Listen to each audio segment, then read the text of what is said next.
Now may we ask the President to please say a few words. Sir? Ah, Magandang hapon po.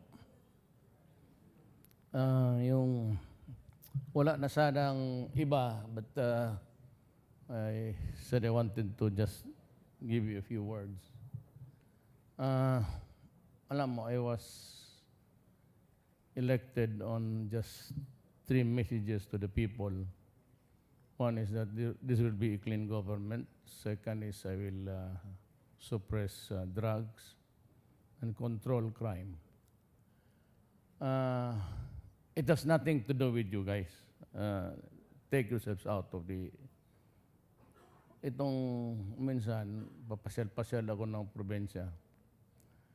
Endemic talaga ang graft and corruption. I really do not know why other people would insist on doing it until now.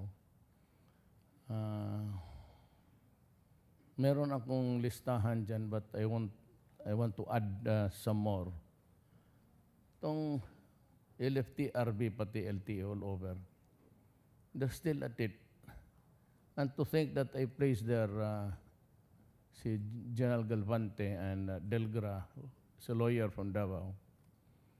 Talagang itong mga tao na ito, proven competence and integrity. But hindi talaga nila makontrol from a central government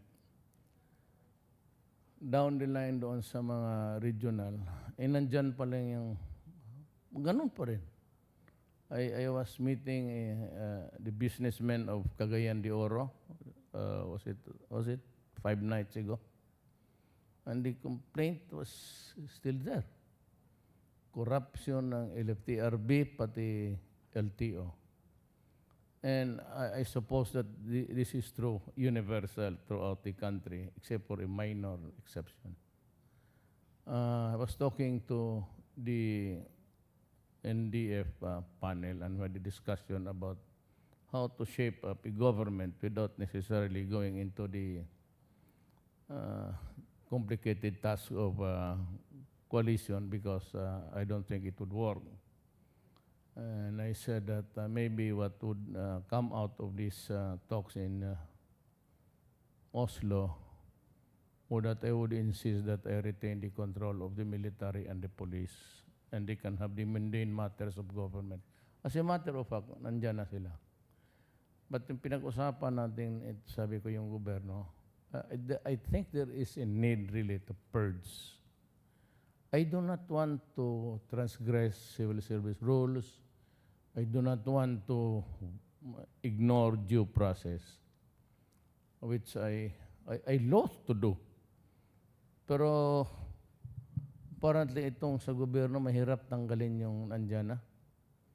Or you would need another generation of workers really to do the job.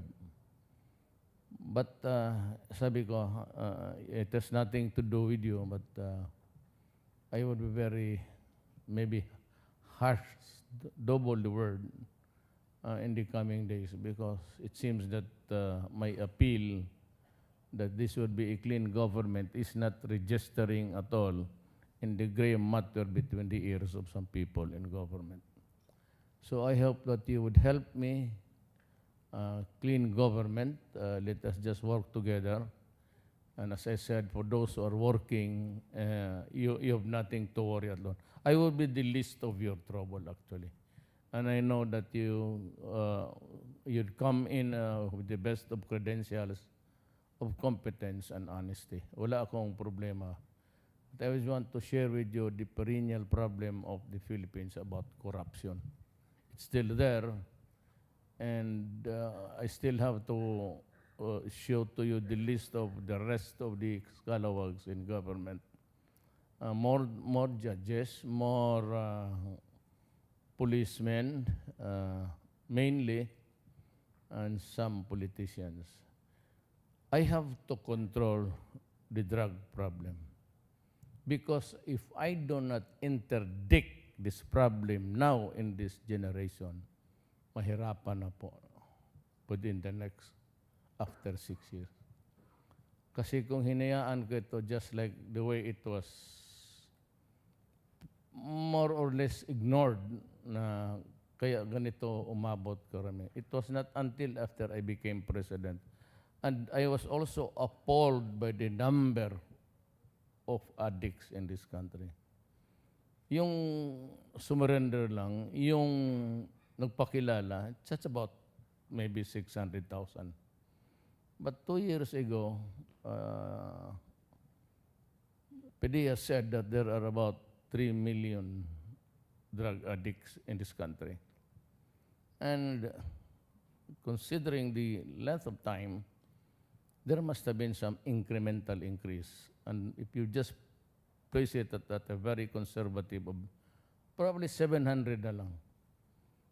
And with the confirmed 600,000, it's really a pandemic thing.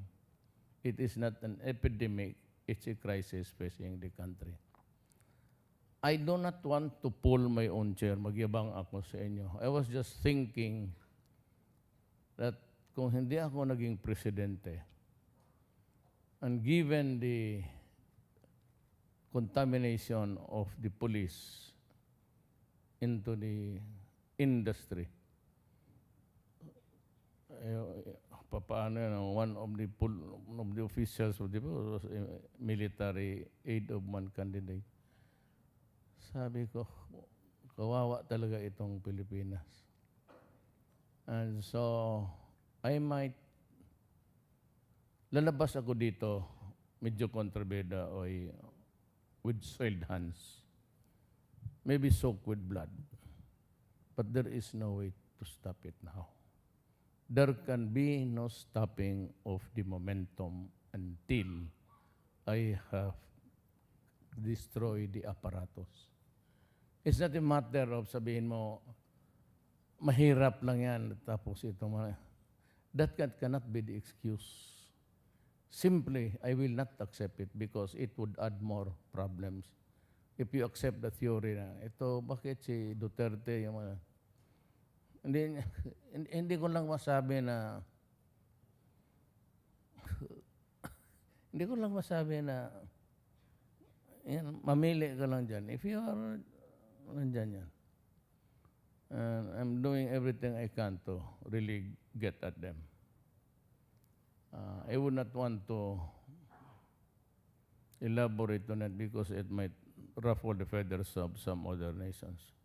But alam nila ito. And I had for several times warned their ambassadors. You know, a lot of your citizens are destroying my country.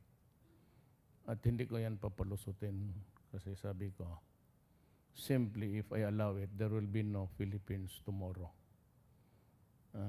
If you have the time, there's a book, Ion Grillo online. And there's a book there about the classic way how the South American countries were destroyed by drugs until now. Hindi ko ito pipigilan because we are sometimes the transshipment and the drugs are being produced in international waters and they are dropped there, lalagyan nila ng GPS. So itong mga operators dito, you know, hinahanap kasi nila sa akin, where's the big fish? Saan yung mga bilyonaryo? Well, there ain't any. Even if I show you now the metrics of the drug problem of the Philippines, there are five blanco na frame lang but no faces. But we have the names. Or of course, they're all aliases. And the other ones controlling the flow. And the operation is, there's a big map there, digital, real time, and they can zoom in even sa the smallest barangay. All you have to do is just say, direct the operation. You drop it there, get your money there. So, ang aparatos dito, yung lieutenants lang, at yung mga nasa, unless ay, talagang pipigilan ko itong nasa sidewalk, araw, gabi, nandyan yan, peddling, harap-harapan, until I shall have destroyed them. We can never have peace in our land. The next worry, of course, is terrorism. ISIS, they don't have any political ideology. They don't have any concept of what really God is. You name people, you maim people, you kill them, and women who refuse to have sex with them, they simply burn them. So we have seen a barbaric practice and even cutting the throats of other people in front of the world. Hindi ko malaman kung how to meet this kind of... if you do that, you also bring the worst out of me. So balit-tabla tayo niyan. Because if I can do it, I can do it 10 times better than you. Definitely. Hindi naman ako I'm just warning people na huwag ninyong sobrahan because I would never, never, never allow my country to be destroyed by simply terrorism at itong droga. Hindi talaga ako payag. As I have said, I put at stake my honor, my life, and the presidency itself. If there is a circumstance where I'd be forced out, fine. Wala akong illusions dyan of remaining in this. As a matter of fact, even it was not my ambition to be here. I'm still asking myself, bakit ako dumating dito without a political party, without a single barangay captain in Luzon, except maybe in Ilocos. Kasi sa Paway naman, taga doon yung mga karpyo. My son-in-law is a karpyo from Paway. Marami dyan. So, yung pamilya-pamilya. But in other places, wala ako. And yet, help me solve the riddle. 6 million. 50 million all in all. 6 million ang sheer margin ko. How's it? Hindi naman nila ako kilala. I'm from Mindanao, coming in from the cold. I was not even I'm not trying to figure out my life before you, but one time to say is, what is the death result of this all of this thing?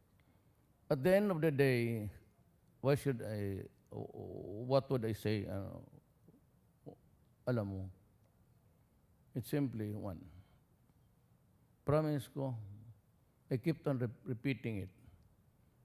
I will give you a clean government, then I will crush the drug problem and criminality.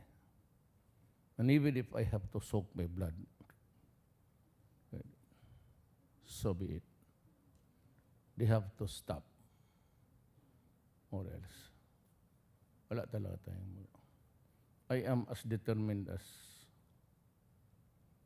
anybody else who loves this country. Siguro kasi hindi nila na miscalculate nila ako. I do love my country. We all come from the same, different regions, but we talk with different dialects. We are different in ugali, pagkain, lahat. Even the idiosyncrasies of the tribe. What keeps us is that thing. May loyalty to my... Kaya yung itong iba sila, sabi ko, do not ever commit the mistake of miscalculation. Kasi ako, if I go down, I will go down without regrets. Itong problema natin must stop. Itong corruption, bibirahin ko talaga sila. I will make not really examples, but bad examples for them before the Filipino people. I hope you understand my sentiment, just like you and me.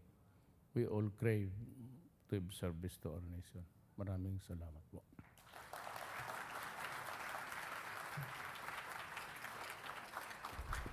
Thank you very much, Mr. President. On that note, we end today's oath-taking ceremonies. Can we ask our officials and guests to please stay behind at the Rizal Hall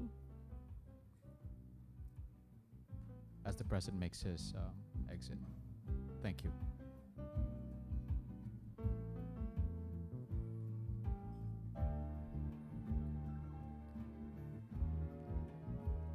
Thank you very much. Again, on that note, we conclude today's oath-taking ceremony.